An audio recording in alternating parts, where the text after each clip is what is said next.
नमस्ते दोस्तों। अब हम बात करेंगे भूमिज जनजाति की। और दोस्तों, आज हम सिर्फ नाम और तथ्य नहीं पढ़ेंगे, बल्कि हर शब्द का मतलब समझेंगे।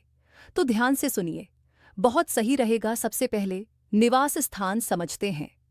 झारखंड में भूमिज जनजाति का सर्वाधिक संकेंद्रण, यानी जहां ये सबसे ज्यादा संख्या में रहते हैं, वो जिले हैं हजारीबाग, रांची और धनबाद।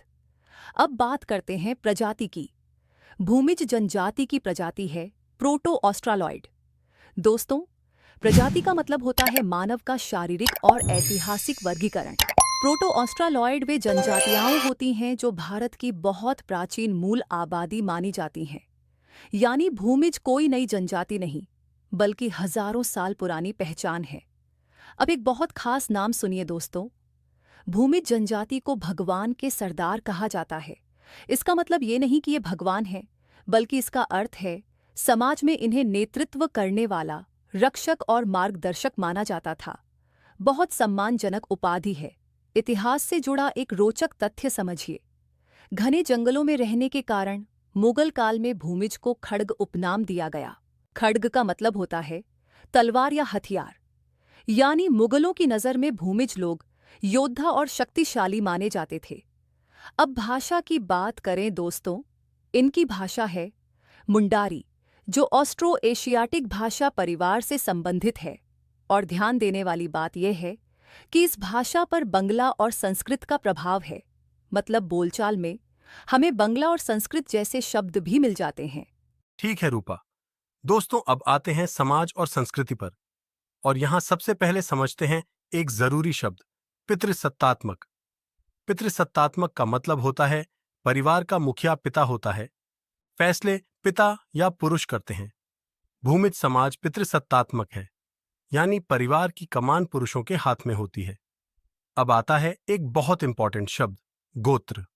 दोस्तों, गोत्र का मतलब होता है एक ही पूर्वज से निकला हुआ समूह। सरल भाषा में कहें तो एक ही खून या वंश की पहचान। भूमिज जनजाति में 4 गोत्र पाए जाते हैं, पत्ती जोयला, गुड्डू हेमराम। और एक सख्त नियम है दोस्तों, समगोत्र विवाह निषिद्ध। इसका मतलब एक ही गोत्र के लड़का लड़की की शादी नहीं होती। क्यों? क्योंकि उन्हें भाई बहन जैसा माना जाता है। बहुत वैज्ञानिक सोच है। अब गोत्रों के प्रतीक समझते हैं। प्रतीक का मतलब होता है पहचान का चिन्ह। पत्ती गोत्र का प्रतीक, एक पत्ता। जोयला गोत्र का प्रतीक, पक्षी गुड्डू गोत्र का प्रतीक।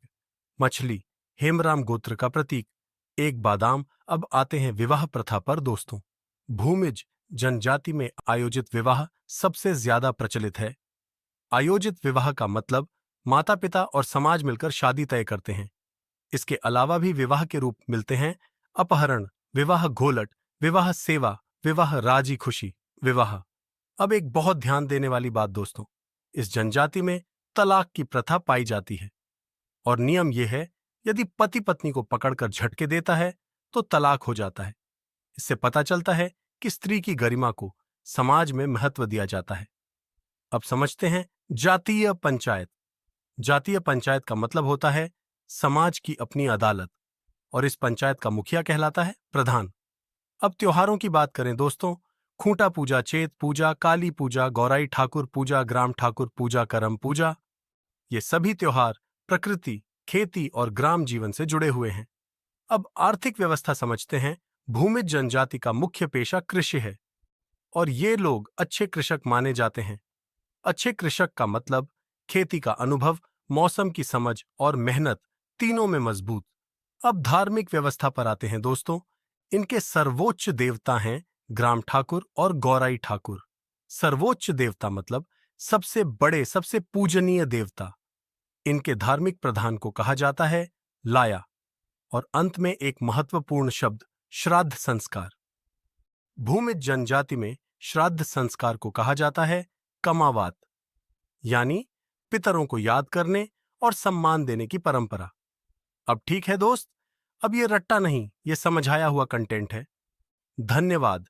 नमस्कार दोस्तों, आज हम बात करने वाले हैं खोड़ जनजाति, जिसे कई किताबों में खोंड भी कहा जाता है।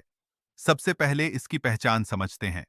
खोड़ जनजाति झारखंड की एक अल्पसंख्यक जनजाति है। अल्पसंख्यक जनजाति का मतलब साफ है संख्या कम है, लेकिन संस्कृति और परंपराएं बहुत गहरी हैं। अब इनके नस्लीय संबंध की बात। खोड़ जनजाति का संबंध है द्रविड़ समूह से, और ये बात ब्रिटानिका एनसाइक्लोपीडिया जैसे प्रामाणिक स्रोत से प्रमाणित है। ये लाइन एग्जाम में आंसर मजबूत बना देती है दोस्त। अब आते हैं इनके निवास क्षेत्र पर। खोड़ जनजाति झारखंड के संथाल परगना क्षेत्र में प्रमुखता से पाई जाती है। इसके अलावा इनका निवास मिलता है उत्तरी छोटा नागपुर, दक्षिणी छोटा नागपुर, पलामू और कोल्हान प्रमंडल में भी। अब भाषा समझिए। इस जनजाति की मातृभाषा कोढ़ी है। अब दोस्तों, चलते हैं समाज और संस्कृति की तरफ। सबसे पहले एक रोचक सामाजिक प्रथा, बरमाला प्रथा। बरमाला प्रथा का मतलब विवाह में वर वधू द्वारा एक दूसरे को माला पहनाकर विवाह की सहमति देना। अब गांव की व्यवस्था समझते हैं। खोड़ जनजाति में ग्राम संगठन का मुखिया कहलाता है गोटिया, यानी गोटिया गांव का प्रशासनिक और सामाजिक नेता होता है। अब इनके पर्व त्योहार देखिए। खोड़ जनजाति में सराहुल, सोहराई, कर्मा, दशहरा, दीपावली, रामनवमी और नवाखानी जैसे पर्व मनाए जाते हैं। अब खास ध्यान दीजिए, नवाखानी पर्व। नवाखानी पर्व में नए चावल को पकाया और खाया जाता है। इसका मतलब नई फसल के प्रति धन्यवाद और प्रकृति के प्रति सम्मान। अब आते हैं आर्थिक व्यवस्था पर। खोड़ जनजाति का प्रमुख पेशा है कृषि कार्य और मजदूरी, यानी खेती इनके जीवन का आधार है और जरूरत पड़ने पर मजदूरी भी करते हैं। अब सबसे महत्वपूर्ण और संवेदनशील भाग, धार्मिक व्यवस्था। सबसे पहले खेती से जुड़ा शब्द समझिए। खोड़ जनजाति में झूम खेती को कहा जाता है पायखा। झूम खेती मतलब जंगल का एक हिस्सा साफ कर कुछ समय के लिए खेती करना। अब इनके प्रमुख देवता।